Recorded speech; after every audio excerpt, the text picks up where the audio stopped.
नमस्कार दोस्तों। आज हम पढ़ने वाले हैं क्लास 10th इतिहास का दूसरा चैप्टर, जिसका नाम है समाजवाद एवं साम्यवाद। दोस्तों, इस चैप्टर में हमें 3 मुख्य टॉपिक पढ़ने हैं: समाजवाद, साम्यवाद और रूसी क्रांति। तो हम इसे एक एक करके अच्छे से समझ लेते हैं। तो सबसे पहले हम समझते हैं कि समाजवाद होता क्या है। तो समाजवाद एक ऐसी विचारधारा होती है जिसके तहत समाज के किसी भी वर्ग के साथ कोई भेदभाव नहीं किया जाता है, समाजवाद कहलाता है। अब देखो यार, समाजवाद को अच्छे से समझने के लिए हमें समझना पड़ेगा कि समाजवाद की उत्पत्ति कैसे हुई। तो 18वीं शताब्दी में औद्योगिक क्रांति हुआ था, जिसके वजह से समाजवादी भावना का उदय हुआ और 1827 ईस्वी में पहली बार समाजवाद शब्द का प्रयोग किया गया था। अब ऐसा नहीं है कि औद्योगिक क्रांति में लड़ाइयाँ हुई थी, खून बहा था, ये सब कुछ नहीं हुआ था। औद्योगिक क्रांति में सिर्फ मशीनरी युग का शुरुआत हुआ था। सभी फैक्ट्रियों में मशीन लग गया था, जिस वजह से फैक्ट्री के मालिक मजदूरों का शोषण कर रहा था। मजदूरों का शोषण मतलब मजदूरों को 8 घंटा काम करवाने के बजाय 14 घंटा काम करवाते थे और पैसा बहुत ही कम देते थे। और अगर मजदूर कुछ बोलते थे तो उसको काम से निकाल देते थे, नए मजदूरों को काम पर नहीं रखते थे। इस वजह से मजदूरों की आर्थिक स्थिति बहुत ही खराब हो गई, जिस वजह से समाज 2 वर्गों में बट गया: पूंजीपति वर्ग और श्रमिक वर्ग। तो पूंजीपति वर्ग में पैसे वाले लोग आते थे, जिसमें फैक्ट्री के मालिक आते थे, जो मजदूरों का बहुत ज्यादा शोषण करता था। और जो श्रमिक वर्ग था, उसमें गरीब मजदूर आते थे, जिसका शोषण फैक्ट्री के मालिक करते थे। तो इन सब मजदूरों की हालत को देखकर कुछ लोग समाज के बारे में सोचने लगे, जिसे समाजवादी कहते हैं। और जो समाजवादी लोग थे, उसमें Saint Simon, Charles Fourier, Louis वला, रॉबर्ट ओवन, कार्ल मार्क्स एवं एंगल्स जैसे नाम काफी प्रसिद्ध थे। अब देखो यार, जो समाजवाद है उसको भी 2 चरणों में बांटा गया है: कार्ल मार्क्स के पहले का समाजवाद और कार्ल मार्क्स के बाद का समाजवाद। तो जो कार्ल मार्क्स के पहले का समाजवाद था, उसे यूटोपियन समाजवाद कहा जाता है। और जो यूटोपियन समाजवाद है, उसे स्वप्नदर्शी समाजवाद या आरंभिक समाजवाद भी कहा जाता है, क्योंकि कुछ समाजवादी लोगों ने सबसे पहले सपना देखा था कि हमें मजदूरों के लिए कुछ काम करना चाहिए। और कुछ समाजवादी व्यक्ति जैसे कि Saint Simon, Charles Fourier, Louis वला, रॉबर्ट ओवन, ये सब यूटोपियन समाजवादी थे। और जो कार्ल मार्क्स के बाद का समाजवाद था, उसे वैज्ञानिक समाजवाद कहा जाता है। अब देखो यार, जो समाजवादी व्यक्ति थे जैसे कि Saint Simon, Charles Fourier, Louis वला, रॉबर्ट ओवन, इन सब के बारे में हम थोड़ा थोड़ा समझ लेते हैं। तो सबसे पहले हम सेंट साइमन के बारे में समझते हैं। तो जो सेंट साइमन था, वो सबसे पहला यूटोपियन समाजवादी था। ये फ्रांस के रहने वाले थे। और सेंट साइमन का कहना था कि राज्यों और समाज को इस तरह से संगठित करना चाहिए कि लोग एक दूसरे का शोषण करने के बदले लोग एक दूसरे की मदद करें। अब देखो यार, होता ये था कि जो मजदूर सिर्फ 8 घंटा काम कर पाते थे, उससे जबरदस्ती 14 घंटा काम करवाते थे और उसके बदले बहुत ही कम पैसे देते थे। इसीलिए सेंट साइमन का ये कहना था कि सभी मजदूरों को उसकी क्षमता के अनुसार काम मिलना चाहिए और सभी मजदूरों को उसके काम के अनुसार पैसा मिलना चाहिए। तो अब हम समझते हैं चार्ल्स फॉरियर के बारे में। तो चार्ल्स फॉरियर आधुनिक औद्योगिकवाद का विरोधी था और उसका कहना था कि मजदूरों को छोटे नगर अथवा कस्बों में काम करना चाहिए। क्योंकि देखो यार, जो मजदूर होते हैं, अगर वो शहर में काम करने जाते हैं तो उसका शोषण होता है। इसीलिए चार्ल्स फॉरियर का कहना था कि मजदूरों को गांव तथा छोटे नगर में रहकर ही छोटे मोटे काम करने चाहिए, क्योंकि अगर वह शहर में आए तो उसका शोषण होगा। और चार्ल्स फॉरियर भी फ्रांस का ही रहने वाला था। तो अब हम समझते हैं लुई वला के बारे में। तो लुई वला का कहना था कि आर्थिक सुधारों को प्रभावकारी बनाने के लिए पहले राजनीतिक सुधार आवश्यक है। अब देखो यार, ये बात तो सही है कि आर्थिक सुधार से पहले राजनीतिक सुधार जरूरी है, क्योंकि अगर राज्य को चलाने वाला ही ठीक नहीं रहेगा तो राज्य का विकास कैसे होगा। जैसे कि तुम अपने बिहार को ही देख सकते हो, राजनीति के चक्कर में बिहार भारत का सबसे गरीब राज्य बन गया है। और जो लुई वला थे, वो भी फ्रांस के ही रहने वाले थे। तो अब हम समझते हैं रॉबर्ट ओवन के बारे में। तो रॉबर्ट ओवन एक ब्रिटिश उद्योगपति था, जो फ्रांस के बाहर सबसे महत्वपूर्ण यूटोपियन समाजवादी था। रॉबर्ट ओवन का कहना था कि औद्योगिकरण व्यवस्था के फलस्वरूप फैक्ट्री खुला है, उससे मजदूरों का शोषण हो रहा है। इसीलिए मजदूरों को शोषण से बचाने के लिए रॉबर्ट ओवन ने स्कॉटलैंड के न्यू लुनार्क नामक स्थान पर एक फैक्ट्री खोल दिया। रॉबर्ट ओवन ने मजदूरों के हित में सोचा और अच्छा काम किया, जैसे कि मजदूरों के मजदूरी को बढ़ा दिया, काम करने के घंटे को कम कर दिए और मजदूरों को रहने, खाने और इलाज का व्यवस्था कर दिया। अब देखो यार, रॉबर्ट ओवन ने मजदूरों के लिए अच्छा काम किया, लेकिन इससे भी कुछ ही मजदूरों की हालत ठीक हो पाई। अभी भी दुनिया में बहुत से मजदूर उसी हालत में जी रहे थे और उसका शोषण हो रहा था। अब देखो यार, ऐसा भी नहीं है कि Saint Simon, Charles Fourier, Louis वला, रॉबर्ट ओवन ये सब मजदूरों के लिए कुछ कर नहीं रहे थे। ये सब मजदूरों के लिए बहुत कुछ कर रहे थे, लेकिन फिर भी दुनिया के मजदूरों की हालत वैसी ही थी क्योंकि उन लोगों से कुछ न कुछ गलती हो रहा था। ये लोग मजदूरों के लिए जिस तरह से लड़ रहे थे वो तरीका ही गलत था, और ये चीज समझ गया कार्ल मार्क्स कि कुछ अलग तरीका से मजदूरों के लिए लड़ना पड़ेगा, क्योंकि जो समाजवादी व्यक्ति थे इन सब से कुछ हो नहीं रहा था। तो कार्ल मार्क्स ने कहा कि अब समाजवाद से कुछ नहीं होगा, हम इसका लेटेस्ट वर्जन लाएंगे, साम्यवाद। और कार्ल मार्क्स साम्यवाद को लेकर आए। तो सबसे पहले हम समझते हैं कि साम्यवाद होता क्या है। तो साम्यवाद भी एक ऐसी विचारधारा है जिसमें सर्वहारा वर्ग के प्रभुत्व को स्वीकार किया जाता है और समाज में रहने वाले किसी भी वर्ग के साथ कोई भेदभाव नहीं किया जाता है, साम्यवाद कहलाता है। साम्यवाद का जनक कार्ल मार्क्स को कहा जाता है। साम्यवाद मजदूरों के साथ हो रहे अत्याचार को मिटाना चाहता है और इसका कहना है कि अधिकार और न्याय सबके लिए बराबर होता है और मानवता एकमात्र जाति होगी। तो अब हम समझते हैं कार्ल मार्क्स के बारे में। तो कार्ल मार्क्स का जन्म 5 मई 1818 को जर्मनी के राइन प्रांत के टियर नगर में एक यहूदी परिवार में हुआ था। कार्ल मार्क्स के पिता का नाम हेनरिक मार्क्स था, जो कि एक प्रसिद्ध वकील थे। कार्ल मार्क्स ने यहूदी धर्म को छोड़कर ईसाई धर्म अपना लिया था। कार्ल मार्क्स ने अपनी शिक्षा बोन एवं बर्लिन विश्वविद्यालय से पूरा किया था। कार्ल मार्क्स हेगल, माउंटेस्क्यू और रूसो के विचारों से काफी प्रभावित था कि सामाजिक सेवा कैसे की जाती है। कार्ल मार्क्स ने 1843 ईस्वी में अपने बचपन के मित्र जेनी से विवाह किया था। देख रहे हो यार, कार्ल मार्क्स बचपन से कितना बड़ा लौंडियाबाज इंसान था। मेरा मतलब है कि कार्ल मार्क्स ने बचपन में ही एक लड़की से दोस्ती किया और धीरे धीरे दोस्ती प्यार में बदला और फिर उसने शादी कर ली। भैया जब कार्ल मार्क्स लौंडियाबाजी कर सकता है तो हम क्यों नहीं, हम भी लौंडियाबाजी करेंगे। अबे चुपचाप पढ़ाई पे ध्यान दे ले नालायक। तो देखो यार, कार्ल मार्क्स ने 1843 ईस्वी में जेनी से शादी किया और ठीक एक साल बाद 1844 ईस्वी में अपनी पत्नी, घर परिवार सबको छोड़कर पेरिस चले गए मजदूरों के हक के लिए लड़ने। जब कार्ल मार्क्स पेरिस पहुंचा तो उसकी मुलाकात फ्रेडरिक एंगल्स से हुई और उन दोनों में बहुत गहरी दोस्ती हो गई। कार्ल मार्क्स ने 1867 ईस्वी में दास कैपिटल नामक पुस्तक की रचना की, जिसे समाजवादियों का बाइबल भी कहा जाता है। और 65 वर्षों की आयु में 1883 ईस्वी में कार्ल मार्क्स की मृत्यु हो जाती है। अब देखो यार, कार्ल मार्क्स मजदूरों की स्थिति को देखते हुए कुछ सिद्धांत दिए थे। तो अब हम कार्ल मार्क्स के सिद्धांत को समझ लेते हैं। पहला, द्वंद्वात्मक भौतिकवाद का सिद्धांत। कार्ल मार्क्स के अनुसार दो विचारों का आपस में टकराव के बाद में जो एक नया विचार उत्पन्न होता है। क्योंकि देखो यार, कार्ल मार्क्स का कहना था कि पुराने विचारों को एक जगह पर मिलाओ और एक नया विचार उत्पन्न करो और उस नए विचार के तहत काम करो। दूसरा, वर्ग संघर्ष का सिद्धांत। कार्ल मार्क्स के अनुसार समाज का विकास वर्गों के आपसी तालमेल का सहयोग तथा शांतिपूर्वक आधार पर नहीं होता है। समाज में सभी परिवर्तन संघर्ष के आधार पर होते हैं और इससे समाज का विकास होता है। क्योंकि देखो यार, कार्ल मार्क्स का कहना था कि समाज का विकास शांतिपूर्वक नहीं होगा, इसके लिए हमें संघर्ष करना पड़ेगा। तीसरा, इतिहास की भौतिकवादी व्यवस्था। कार्ल मार्क्स ने ऐतिहासिक सिद्धांत में उन शक्तियों को स्पष्ट किया है जो वास्तव में इतिहास की घटनाओं का संचालन करती है। क्योंकि देखो यार, कार्ल मार्क्स का कहना था कि इतिहास में घटी हुई घटनाओं से सीखो और आगे बढ़ो। क्योंकि तुम्हें भी पता है यार कि जब जब गरीब मजदूर किसानों पर अत्याचार हुआ है तब तब आंदोलन करना पड़ा है। चौथा, मूल्य एवं अतिरिक्त मूल्य का सिद्धांत। कार्ल मार्क्स के अनुसार श्रम की वस्तुओं के वास्तविक मूल्यों का निर्धारक तत्व है। क्योंकि देखो यार, कार्ल मार्क्स का कहना था कि अगर कोई भी वस्तु मजदूर बनाते हैं तो उसके पैसों पर सबसे ज्यादा अधिकार मजदूर का होता है, क्योंकि मजदूर ने अपनी मेहनत से वो वस्तु बनाई है। और पांचवा, राज्यहीन व वर्गहीन समाज की स्थापना। कार्ल मार्क्स का कहना था कि इतना कुछ होने के बाद राज्यहीन व वर्गहीन समाज की स्थापना होगी, अन्यथा नहीं। इसीलिए कार्ल मार्क्स ने पूरे दुनिया के मजदूरों से कहा कि दुनिया भर के मजदूरों एकजुट हो जाओ, तुम्हारे पास खोने को कुछ नहीं है सिवाय तुम्हारे जंजीरों के। कार्ल मार्क्स की इन बातों से मजदूर बहुत ज़्यादा प्रभावित हुए और कार्ल मार्क्स ने कहा कि हम इतिहास को 5 वर्गों में बांट रहे हैं। सबसे पहले आया आदिम साम्यवादी युग, मतलब कि आदिमानव का युग। फिर आया दास्ता युग, मतलब कि गरीब मजदूर किसान को नौकर बनाकर रखा गया। इसके बाद आया समांती युग, मतलब कि जमींदारों को किसानों से ज्यादा अधिकार दिया जाता था। इसके बाद आया पूंजीवादी युग, मतलब कि पैसे वाले लोग गरीब किसान मजदूर का शोषण करते थे। इसके बाद आया समाजवादी युग, मतलब कि गरीब मजदूर किसान अपनी हक के लिए लड़ेंगे। इस तरह से कार्ल मार्क्स ने इतिहास को 5 वर्गों में बांट दिए और उसी समय कहा कि एक छठा युग भी आएगा जो गरीब मजदूर लेके आएंगे, जो साम्यवादी युग होगा। साम्यवादी युग को तुम वर्ग विहीन युग भी कह सकते हो। अब देखो यार, पूरे दुनिया के मजदूरों की स्थिति को देखते हुए 2 अंतर्राष्ट्रीय संघ हुए, मतलब कि 2 इंटरनेशनल मीटिंग हुए।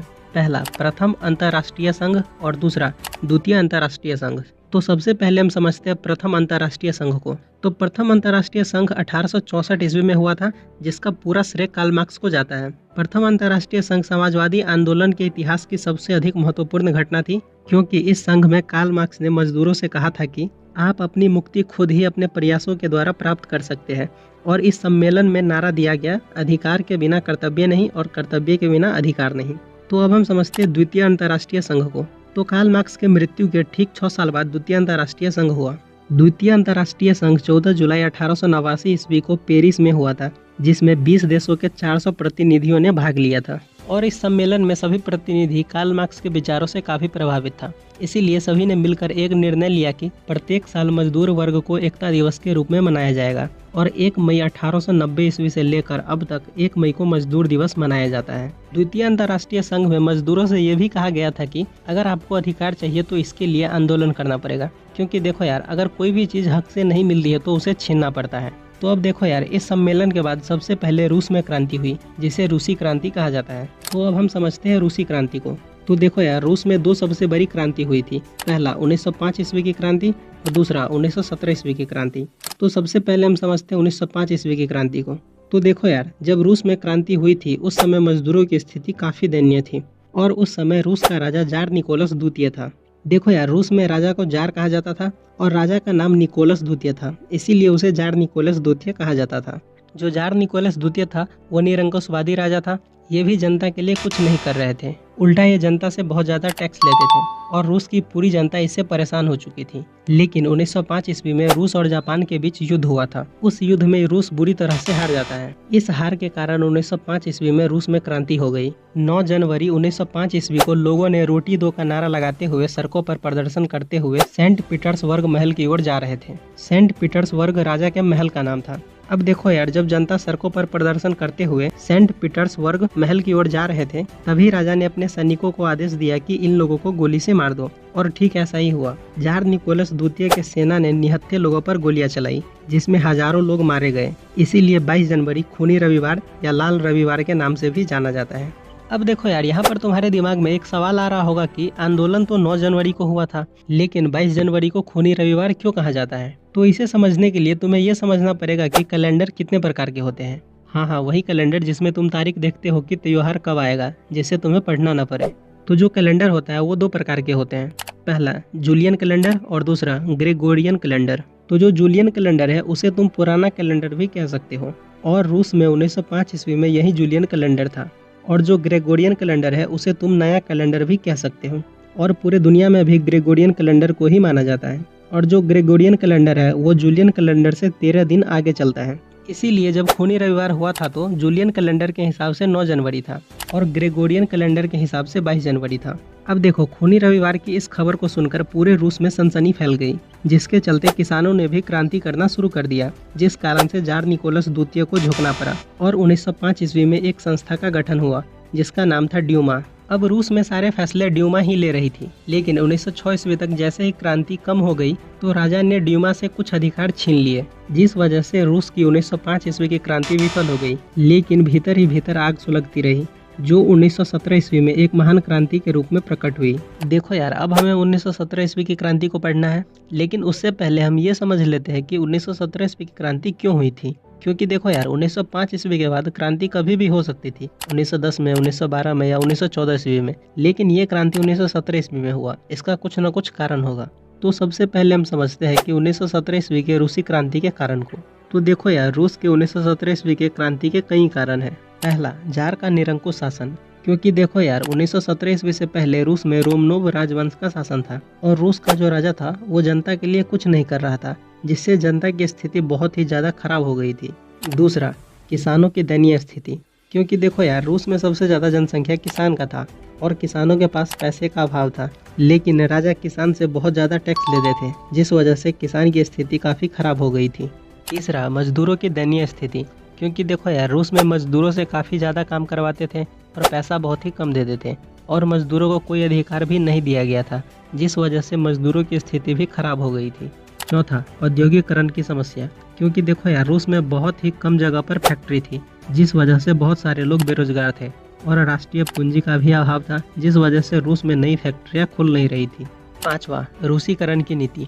क्योंकि देखो यार, रूस में कई जाति के लोग रहते थे, जैसे कि स्लाव, फिन, पोल, जर्मन, यहूदी इत्यादि, और ये सभी अलग अलग भाषा बोलते थे और इन सब का रीति रिवाज भी अलग था।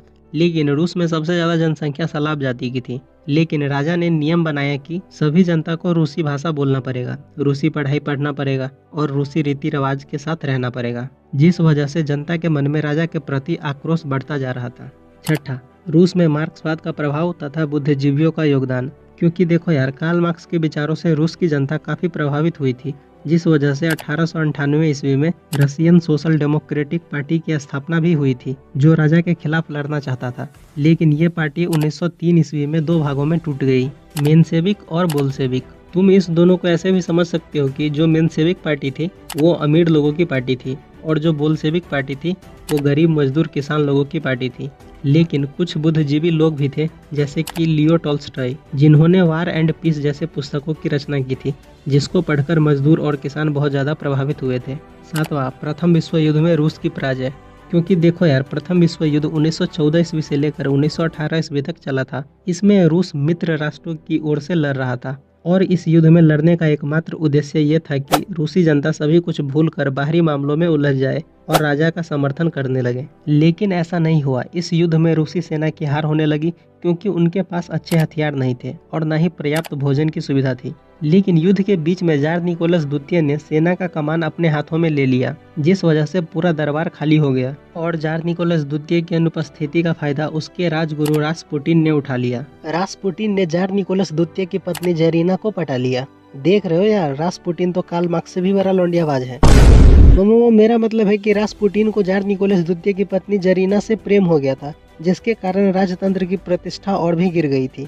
तो देखो यार, ये सब थे 1917 ईस्वी के रूसी क्रांति के कारण। इन सब वजहों से 1917 ईस्वी की रूसी क्रांति हुआ था।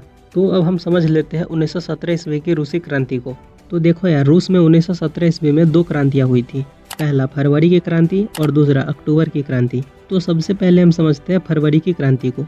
तो 7 मार्च 1917 ईस्वी को और पुराने कैलेंडर के अनुसार 22 फरवरी 1917 ईस्वी को पेट्रोग्राड की सड़कों पर किसान और मजदूरों ने हाथ में लाल झंडा लेकर जुलूस निकाला और उन्होंने रोटी दो के नारे लगाए। और ठीक एक दिन बाद 8 मार्च को महिला मजदूरों ने बहुत सारे कारखानों में रोटी दो की मांग करते हुए आंदोलन शुरू कर दिया। पूरे रूस में सिर्फ लाल झंडा ही दिख रहे थे। इतना सब कुछ होने के बाद जार निकोलस द्वितीय ने सेना से कहा कि सभी आंदोलनकारियों पर गोली चला दो, लेकिन सेना ने भी राजा के खिलाफ विद्रोह कर दिया और 12 मार्च 1917 ईस्वी को जार निकोलस द्वितीय ने गद्दी त्याग दी। तो देखो यार, ये थी फरवरी की क्रांति, क्योंकि पुराने रूसी कैलेंडर के अनुसार यह घटना 27 फरवरी 1917 ईस्वी को घटी थी। इस तरह से रूस में रोमनोव राजवंश के जारशाही का अंत हो गया। और ठीक 3 दिन बाद 15 मार्च 1917 ईस्वी को लोवाब के नेतृत्व में एक बुर्जुआ सरकार का गठन हुआ। लेकिन जो लोवाब था वो देश को अच्छे से चला नहीं पा रहा था, क्योंकि जो लोवाब था वो मेनसेविकों का नेता था, जिसे तुम अमीरों का नेता भी कह सकते हो। जिस वजह से जनता लोवाब से परेशान हो चुकी थी और बुर्जुआ की सरकार गिर गई। बुर्जुआ के सरकार के गिरने के बाद समाजवादी सरकार का गठन हुआ और केरेंस्की को राजा बनाया। अब जो केरेंस्की था वो रूस में जनता के लिए काम तो कर रहा था, लेकिन गरीब मजदूर किसानों की स्थिति में ज्यादा सुधार नहीं आ रहा था। तभी उसी समय रूस में एक भाई साहब की एंट्री होती है, जिसका नाम था लेनिन। तो अब ये लेनिन कौन है? तो लेनिन एक साम्यवादी इंसान था जो गरीब मजदूर किसानों के हित के लिए लड़ता था, क्योंकि लेनिन कार्ल मार्क्स के विचारों से काफी प्रभावित था। लेनिन का जन्म 10 अप्रैल 1870 ईस्वी को रूस के सिम्ब्रस्क नामक गांव में हुआ था। लेनिन 1905 ईस्वी की क्रांति में भी शामिल था, लेकिन 1905 ईस्वी की क्रांति में लेनिन के बड़े भाई ने जार अलेक्जेंडर को मार दिया था, जिस वजह से जार निकोलस द्वितीय ने लेनिन के बड़े भाई को गोली मार दी थी। इसलिए लेनिन जारशाही का कट्टर दुश्मन बन गया था और जार निकोलस द्वितीय ने लेनिन को रूस छोड़ने के लिए कहा था। इसलिए 12 साल से लेनिन स्विट्जरलैंड में अपना जीवन व्यतीत कर रहा था। लेकिन जार निकोलस द्वितीय के गद्दी त्यागने के तुरंत बाद लेनिन फिर से जर्मनी की सहायता से रूस आ जाता है और लेनिन रूस आते ही जनता से कहा कि जिस वजह से जनता ने इतना बड़ा क्रांति किया उसका कुछ फायदा ही नहीं हुआ, क्योंकि जनता की स्थिति अभी भी वैसी की वैसी ही है। और लेनिन ने कहा कि अभी क्रांति खत्म नहीं हुई है, अभी एक और क्रांति होगा। और लेनिन की बातों को सुनकर जनता ने एक और क्रांति किया, अक्टूबर की क्रांति। तो अब हम समझते हैं अक्टूबर की क्रांति को। तो देखो यार, जब लेनिन अप्रैल 1917 ईस्वी में रूस पहुंचा तो उसने देखा कि मजदूरों की हालत वैसी की वैसी ही है। और ये सब देखकर लेनिन ने बोल्शेविक दल का बैठक किया, जो अप्रैल थीसिस के नाम से भी प्रसिद्ध है।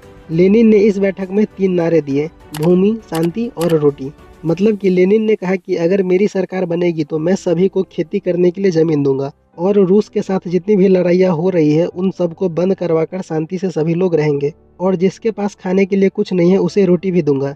अब देखो यार, लेनिन 1905 ईस्वी की क्रांति में भी मजदूरों की तरफ से लड़ा था। इसीलिए गरीब मजदूर किसानों ने सोचा कि लेनिन हमारे लिए ही सोचेगा, जिस वजह से सभी गरीब किसान मजदूर लेनिन का साथ देने लगे। जिस वजह से लेनिन ने बल का प्रयोग करके केरेंस्की की सरकार को हराने का फैसला किया। तो देखो यार, 7 नवंबर 1917 ईस्वी को और पुराने रूसी कैलेंडर के अनुसार 25 अक्टूबर 1917 ईस्वी को लेनिन ने सेना और जनता दोनों के साथ मिलकर पेट्रोग्राड के रेलवे स्टेशन, बैंक, डाकघर, टेलीफोन केंद्र, कचहरी और अन्य सरकारी भवनों पर कब्जा कर लिया, जिस वजह से केरेंस्की की पूरी पावर खत्म हो गई और उसकी सरकार गिर गई और केरेंस्की रूस छोड़कर भाग गया। इस तरह से रूस की महान बोल्शेविक क्रांति, जिसे अक्टूबर क्रांति भी कहा जाता है, वो पूरी हो गई। अब देखो यार, शासन की बागडोर बोल्शेविकों के हाथ में आ गई थी और विश्व में पहली बार शासन का सत्ता सर्वहारा वर्ग के हाथों में आई थी। इसलिए रूस की जनता ने लेनिन को राजा बनाया और लेनिन ने अपने दोस्त ट्रोट्स्की को विदेश मंत्री बनाया, क्योंकि जो ट्रोट्स्की था वो भी अक्टूबर की क्रांति में शामिल था और ट्रोट्स्की भी साम्यवादी इंसान था। अब देखो यार, लेनिन सत्ता में आते ही रूस के लिए काम करना शुरू कर दिया, क्योंकि लेनिन ने जनता से वादा किया था कि उसकी सरकार आते ही सभी को भूमि, शांति और रोटी मिलेगी।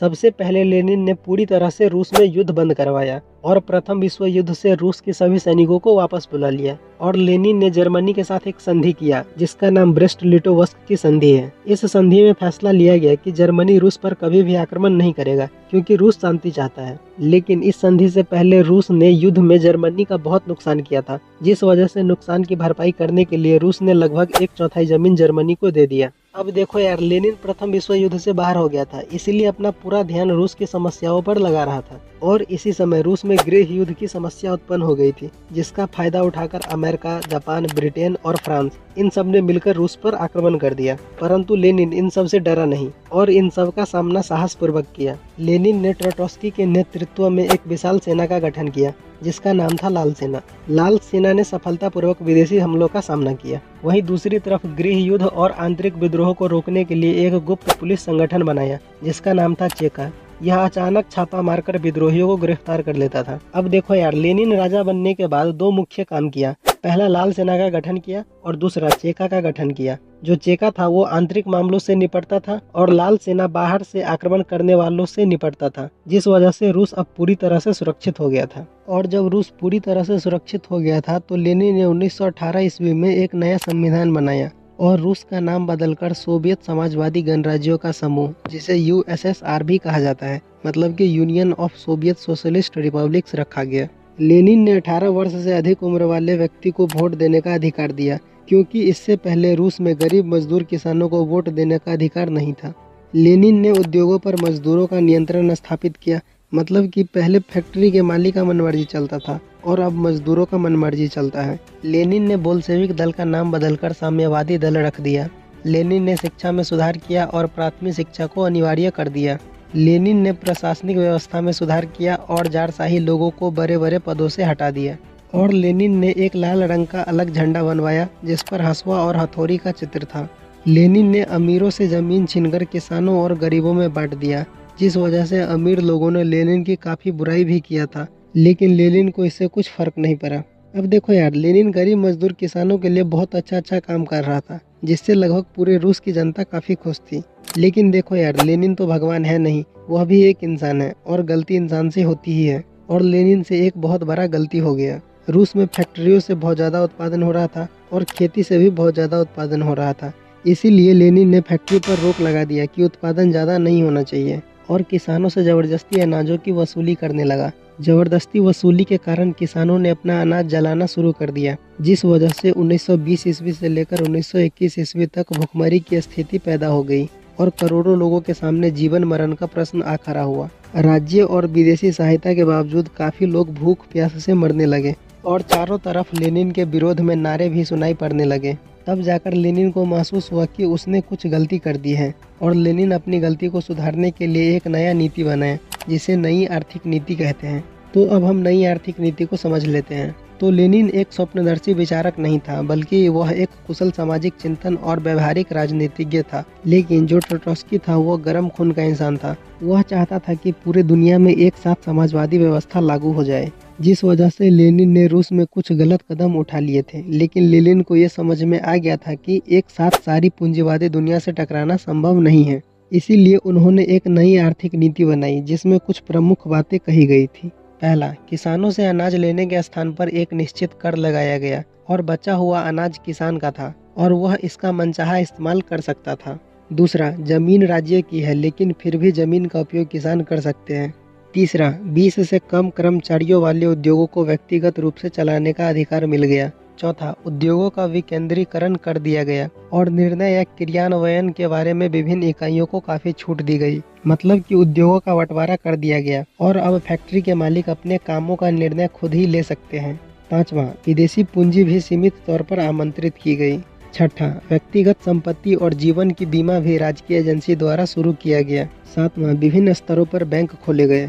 और आठवां, ट्रेड यूनियन की अनिवार्य सदस्यता समाप्त कर दी गई। अगर तुम इसे आसान भाषा में समझना चाहो तो मालिक और मजदूरों को आज़ादी मिल गई कि तुम्हारा मन जैसा चाहे वैसा काम कर सकते हो। अब राजा से पूछने की जरूरत नहीं थी। लेनिन ने नई आर्थिक नीति के द्वारा उत्पादन की कमी को नियंत्रित किया और कहा कि 3 कदम बढ़कर 1 कदम पीछे हटना फिर भी 2 कदम आगे रहने के बराबर है। और 1924 ईस्वी में लेनिन की मृत्यु हो जाती है। लेनिन के मृत्यु के बाद ये समस्या खड़ी हो गई कि अब रूस का राजा कौन बनेगा और बहुत सारे लोग आपस में लड़ने लगे, लेकिन स्टालिन को जीत मिली और लेनिन के मृत्यु के बाद रूस का राजा स्टालिन बना। स्टालिन एक तानाशाही राजा था। तानाशाही मतलब उसका जो मन करेगा वह वही करेगा। जब स्टालिन राजा बना तो उसने 1929 ईस्वी में ट्रोट्स्की को विदेश मंत्री के पद से हटा दिया और 1930 ईस्वी के दशक में लगभग सभी नेता को मार दिया जिन्होंने रूस की क्रांति में और उसके बाद के दशक में महत्वपूर्ण भूमिका निभाई थी।